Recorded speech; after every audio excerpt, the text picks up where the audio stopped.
Job లేక ఇబ్బంది పడుతున్నారా? అయితే మెడికల్ కోడింగ్ మీకు మంచి ఆప్షన్. వెంటనే కాల్ చేసి కోర్సులో జాయిన్ అవ్వండి.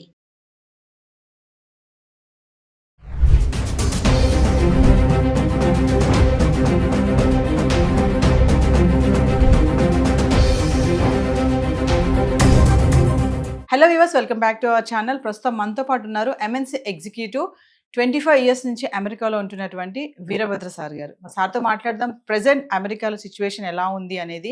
ఈరోజు చూసుకుంటే మరి 8 లక్షల మందిని ట్రంప్ గెట్అవుట్ అంటున్నాడు. చాలా మందిని రిటర్న్ పంపించేస్తున్నారు, మిలిటరీ ఎయిర్ క్రాఫ్ట్ బుక్ చేసి కూడా. మరి ఒక్కసారి సార్తో మాట్లాడదాం. మరి అక్కడ ఉన్నారు కాబట్టి అక్కడ ప్రెసెంట్ సిచ్యువేషన్ ఏంటి, మన వాళ్ళు ఎలాంటి ఇబ్బందులు పడుతున్నారు అనే దానిపైన. నమస్తే సార్. నమస్తే అమ్మా. సార్, అమెరికాలో మన ఇండియన్స్ పడే ఒకసారి కష్టాలు అంటే కొన్ని చూసుకుందాం. ఎప్పుడైతే ట్రంప్ ఎగ్జిక్యూటివ్ ఆర్డర్స్ తీసుకొచ్చారో, బర్త్ రైట్ సిటిజన్షిప్ కానీ, ఇల్లీగల్ ఇమిగ్రెంట్సే కానీ, పార్ట్ టైం జాబ్స్ చేయొద్దు అంటున్నారు. సో ఇవన్నీ కూడా మన వాళ్ళకి ఎంత ఎఫెక్ట్ చేస్తున్నాయి అంటే ఓవరాల్గా ఏం చెప్తారు? ఇప్పుడు మన వాళ్ళకంటే ఇండియన్స్కి ఇన్ జనరల్, తెలుగు వాళ్ళకే కాదు, కానీ బర్త్ రైట్ సిటిజన్షిప్ ఏదైతే ఉందో అది కోర్స్ ట్రంప్కి ఇష్టం లేదు. ట్రంప్ ఒక్కడికే జనరల్గా దాని మీద ఎవరు అపోజిషన్ ఉండదు మీకు జనరల్గా. కానీ ఆయన ఎగ్జిక్యూటివ్ ఆర్డర్ ఇచ్చినా I think within the same day or next day దాని మీద ఆల్రెడీ హోల్డ్ వచ్చేసింది. నేషనల్ లెవెల్లో ఒక ఫెడరల్ కోర్టు హోల్డ్ ఇచ్చేసింది. సో అదేంటంటే అమెరికన్ కాన్స్టిట్యూషన్లో it's one of the amendments. దాన్ని మార్చాలి అంటే మీకు కాన్స్టిట్యూషన్ని మార్చాలి. కాన్స్టిట్యూషన్ అమెరికాలో ఇప్పటికీ అమెరికా పుట్టినప్పటి నుంచి కాన్స్టిట్యూషన్ మార్చింది చాలా తక్కువ, అరుదు, చాలా చాలా చాలా చాలా అరుదైన పరిస్థితి. ఎందుకంటే దాని కండిషన్స్ చాలా స్ట్రిక్ట్గా ఉంటాయి. Super majority of the Congress need to approve it, number 1. తర్వాత more than 75% of the states have to approve. Then అది ఈయనకి వస్తుంది, ప్రెసిడెంట్కి వస్తుంది, అప్పుడు ఆయన సైన్ చేయాలి. సుప్రీంకోర్టు వ్యాలిడిటీ, అన్నీ రకరకాల పరిస్థితులు ఉన్నాయి. అందులో ఈ లోపు బోల్డ్ కేసెస్ పెడతారు, లిటిగేషన్స్ ఉంటాయి. అది అంత ఈజీగా 6 నెలల్లో కానీ సంవత్సరంలో కానీ అయిపోయే పని కాదు. దానికోసం మన వాళ్ళు కూడా ముందస్తుగా కాన్పులు చేసుకోవడానికి వెళ్ళడము, అంటే మళ్ళీ బర్త్ రైట్ సిటిజన్షిప్ రాదు అనుకుని ఇలాంటివి కూడా చేస్తున్నారని ఒక టాక్ అయితే ఉంది కదా.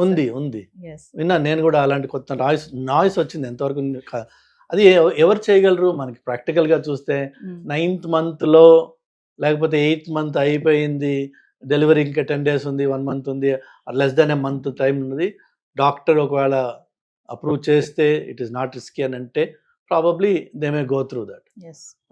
అది డిజైర్ ఒకటి ఉండొచ్చు, ఎందుకంటే అది పోయే లోపు ఇది చేద్దామని చెప్పి.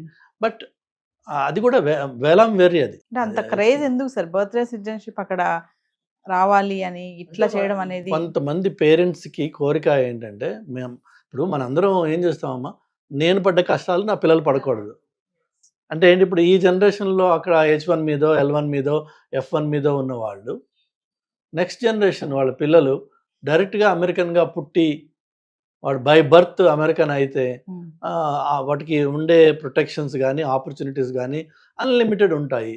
కాబట్టి అక్కడ పిల్లలు ఇక్కడ చాలామంది ప్రెగ్నెన్సీ ఇక్కడ వచ్చి డెలివరీ కోసం అక్కడికి వచ్చిన వాళ్ళు, రకరకాల కేసెస్ ఉన్నాయి.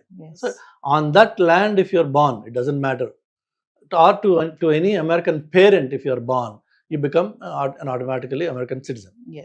సో అది సంపాదించాలన్న తపన ఉండడంలో తప్పేం లేదు. ఎందుకంటే ఎప్పటికప్పుడు మనకి హ్యూమన్ రేస్లో ఉన్నదే అది. ఈ generation needs to be better than the last generation. Next generation మనకంటే బాగుండాలని తల్లిదండ్రులు కోరుకోవడంలో తప్పు లేదు. కానీ దానికి ఒక మితి, ఒక ఇది ఉండాలి, ఒక సెన్స్ ఆఫ్ లిమిటేషన్స్ ఉండాలి. ఒకవేళ లేదే అనుకుందాం, for example, for argument sake, American birthright citizenship America ఇవ్వట్లేదు. So what? నీకు అసలు బర్త్ ఎక్కడో ఒక సిటిజన్షిప్ అయితే ఉంది కదా. You can still exist and survive and thrive and grow. So birthright సిటిజన్షిప్పే అది పరమావధి అని అనుకోవడం తప్పు అంటారు. కమింగ్ టు స్టూడెంట్స్ సార్, చూసుకుంటే పార్ట్ టైం జాబ్స్ చేయొద్దు అనడము, అంటే అందరికి క్యాంపస్లో జాబ్స్ రావు కదా. మామూలుగా వాళ్ళ ఎక్స్పెన్సెస్ కోసం అని బయట చేస్తారు, చిన్న చిన్నవి గ్యాస్ స్టేషన్లోనో సూపర్ మార్కెట్లోనో. ఇట్లా మామూలుగా అమెరికాలో ఒక స్టూడెంట్ మంత్లీ ఎంత ఎక్స్పెన్స్ అవ్వచ్చు అంటారు సార్? అసలు ఎంత ఎక్స్పెన్స్ అవుతుంది వాళ్ళ ఖర్చులే కానీ ఇవన్నీ కానీ? సో అమెరికాలో 3000 పైచిలుకు యూనివర్సిటీస్ ఉన్నాయి. ది క్రీమ్ ఆఫ్ దోస్ యూనివర్సిటీస్ని ఐవీ లీగ్ స్కూల్స్ అంటారు. ఐవీ లీగ్ స్కూల్కి వెళ్ళాలంటే మీరు సంవత్సరానికి గివ్ ఆర్ టేక్ ఒక $80,000 ఖర్చు అవుతుంది. $80,000 $55,000 to $60,000 ఎంత ఫీ ఉంటుంది. దాని తర్వాత హాస్టల్ ప్లస్ ఆఫ్ కోర్స్ నేను సెల్ఫ్ మన సొంత మెయింటెనెన్స్, ఫోన్ కానీ మిగిలిన బట్టలు కానీ యూనో ఐ థింక్ 80,000 నేను ఇంకా రీజన్ కొంచెం తక్కువ అంటున్నానేమో, 80 కంటే ఎక్కువే ఉంటుంది. అది ఓన్లీ ఆ టాప్ 20 ఇయర్స్ ఉన్నాయి అవి, వాటిలో ఉంటుంది. దాని తర్వాత మీకు నెక్స్ట్ లేయర్ ఉన్నాయి, వాటికి ఫీజు వచ్చేసి ఎనీథింగ్ బిట్వీన్ 25,000 to 45,000 ఆ రేంజ్లో ఉంటాయి పర్ సెమిస్టర్. దెన్ నెక్స్ట్ లెవెల్లో ఉన్నాయి 15,000 to 25,000. కొన్ని మరీ చౌకబారు ఉన్నాయి, 5,500, 7,000, 8,000 పర్ సెమిస్టర్ ఫీజు అయ్యేవి. సో ఇది డిఫరెంట్ రేంజెస్. నెలకు ఎంత ఖర్చు అవుతుంది ఓన్లీ ఫీ పరంగా చూస్తే మీకు 600 నుంచి 6,000 వరకు రేంజ్ కనిపిస్తుంది కదా నెలకి. రూపాయల్లో వేస్తే ఎంత అవుతుంది? 5 లక్షల నుంచి 600 అంటే ఎంత? 50,000. అక్కడి నుంచి 5 లక్షల వరకు మీకు రేంజ్ కనిపిస్తుంది ఫీ. దాని తర్వాత మీరు హాస్టల్లో ఉండాలి, లేక చాలా మటుకు మన పిల్లలు వచ్చి వేరే వాళ్ళతో కలిసి ప్రైవేట్ రెసిడెన్స్ రెంట్ తీసుకుని ఉంటారు. అలా ఉన్నవాళ్ళు ప్రాబబ్లీ 750 to 800 ఖర్చు పెడతారు దానికి, రెంట్ అండ్ ఫుడ్ కలిపి. ఆన్ టాప్ ఆఫ్ దట్ వాళ్ళ సొంత సెల్ ఫోన్ వగేరా ఖర్చులు ఇంకొక 200 వేసుకోండి, అంటే ఒక $1,000 ఖర్చు ఉంటుంది వాళ్ళకి. 12,000 సంవత్సరానికి, అంటే అది ఎంత అయింది? 10 లక్షలు. సో మీకు నెలకి 50,000 నుంచి అంటే సంవత్సరానికి 6 లక్షలు. ఇదేమో 10 లక్షలు, 16 లక్షలు ఖర్చు సంవత్సరానికి. సో 16 to 20 లక్షలు వేసుకోండి. 2 ఏళ్ళు మాస్టర్స్ చేయాలి మీరు, అంటే 20-40. సో అతి చౌకలో మీరు తక్కువ కాలేజీకి వెళ్ళినట్టయితే 40 నుంచి 45 లక్షలు, 50 లక్షల వరకు ఖర్చు అవుతుంది. లేక మంచి ఎక్స్పెన్సివ్ కాలేజీకి వెళ్ళినట్టయితే మీకు 2 కోట్లు ఖర్చు అవుతుంది. న్యూయార్క్ యూనివర్సిటీలోకి వెళ్తే మా ఫ్రెండ్ కూతురు వెళ్ళింది, 2 crores పైన ఖర్చు అయింది. సో ఇది మీరు ఆర్ యూ ప్రిపేర్డ్? మీ దగ్గర మొత్తము 2 ఏళ్ళకి కట్టడానికి ఫీకి మీ దగ్గర డబ్బులు ఉన్నాయా? ఉంటే దర్జాగా అమెరికాకి రండి, చదువుకోండి. అంటే అక్కడికి వచ్చి ఏమన్నా చేసుకొని కూడా చదువుకోవాలని అనుకుంటారు కదా. ఈ ఏమన్నా చేసుకోవడం అనే కథ ఉంది కదా, అది ఇల్లీగల్. అది ఇల్లీగల్. అది ఇన్ఫ్యాక్ట్ మీరు విన్నారో లేదో, ఈ మధ్యకాలంలో ఏమన్నా చేసుకోవచ్చు అని చెప్పి చాలామంది పిల్లలు వస్తున్నారు. ఆ వచ్చిన వాళ్ళ ఫోన్లని పోర్ట్ ఆఫ్ ఎంట్రీలో వాళ్ళ ఫోన్లు తీసి వాళ్ళ వాట్సాప్లు చదివి, వాళ్ళ బ్యాంక్ డిపాజిట్స్ ఎలా బ్యాంకులో డబ్బులు ఎక్కడి నుంచి వస్తున్నాయి, నీకు ఇండియా నుంచి వస్తున్నాయా, లోకల్గా ఎవరైనా డిపాజిట్ చేస్తున్నారా, ఫ్రీక్వెంట్గా మీకు ఎవ్రీ ఫస్ట్ ఒక డిపాజిట్ పడుతుంది అనుకోండి, ఆటోమేటిక్గా అది ఒక ఎంప్లాయ్మెంట్ అన్నది వాళ్ళు చూసి ఆ ప్యాటర్న్స్ బట్టి కనిపెట్టి, లేకపోతే ఫ్రెండ్స్తో మీరు వాట్సాప్లో చాట్ చేసి అని నేను వస్తున్నాను, నాకు కూడా జాబ్ చూడు, నాకు కూడా వర్క్ చూడు, ఆ టర్మ్ చాలు వాడికి, జాబ్ వర్క్ చూసి వాళ్ళు అంటున్నారు, so you not coming here just to study, you not allow decline. అంటే చదువుకోవడానికి వెళ్ళే వాళ్ళకంటే అక్కడికి వెళ్ళి జాబ్ చేయాలనుకునే ఆలోచనతో వెళ్ళే వాళ్ళు ఎక్కువ ఉన్నారంటే ఏం చెప్తారు సార్? లేదు, తక్కువ అది. ఎందుకంటే మీకు F1 మీద స్టూడెంట్ వీసాలు తీసుకుని వచ్చేవాళ్ళు లక్షల్లో ఉంటారు. H1B వీసాలు ఇచ్చేదే తక్కువ. మీకు సంవత్సరానికి ఉన్న కోటాకి మించి మీకు H1s లేవు. అది 1,20,000 ఎంత ఉంది ఇప్పుడు, ఎగ్జాక్ట్ నెంబర్ అంతా నాకు తెలియదు, బట్ అది ఆ నెంబర్ని మించి మీకు రావు వీసాలు. సో అది ఎప్పుడు లిమిటెడ్గానే ఉంటుంది, కంట్రోల్డ్గానే ఉంటుంది అది. వేరేజ్ ఈ స్టూడెంట్ వీసా మీద వచ్చి స్టూడెంట్గా కాకుండా వేరే ఏదైనా వర్క్ చేసుకుని సంపాదించుకుందాము, ఆ సంపాదనతో మిగిలిన చదువుకి ఫైనాన్స్ చేసుకుందాము, దానివల్ల పేరెంట్స్ని కష్టపెట్టకుండా ఈ మొదటి టర్మ్ ఫీ మాత్రమే తల్లిదండ్రుల దగ్గర తీసుకుని వచ్చేద్దాం అక్కడికి అని సదుద్దేశమే అది. అందులో తప్పేం లేదు, సదుద్దేశమే. కానీ అది it is anti law, it's against the law. Against the law అంటే ఏంటంటే, మీరు స్టూడెంట్గా ఇక్కడికి వచ్చారు మీరు, కానీ స్టూడెంట్గా కాకుండా మీరు పోయి వర్క్ చేయడానికి చూస్తున్నారు. కాబట్టి అలాంటి వాళ్ళు కూడా ఏదైనా రైట్స్లో పట్టుబడితే ఏదైనా ఒక రెస్టారెంట్లో జనరల్గా కిచెన్లో వర్క్ చేసేవాళ్ళు కానీ ఇలా హెల్ప్ చేసేవాళ్ళు కానీ ఇల్లీగల్గా ఉంటారన్న విషయము అది జగమెరిగిన సత్యం. సత్యం. సో ఈ ఐస్ వాళ్ళు రైడ్ చేయాలనుకోండి ఎక్కడికి వెళ్తారు? రెస్టారెంట్స్కి వెళ్తారు. Mexican restaurants, Indian restaurants, Chinese restaurants, easy targets. ఆ టార్గెట్లో కిచెన్లో పనిచేసే లో లెవెల్ లేబరే కాదు, ఈ బయట నిలబడి సర్వ్ చేసే వాడిని కూడా అడుగుతారు, నీ కాగితాలు చూపించరా.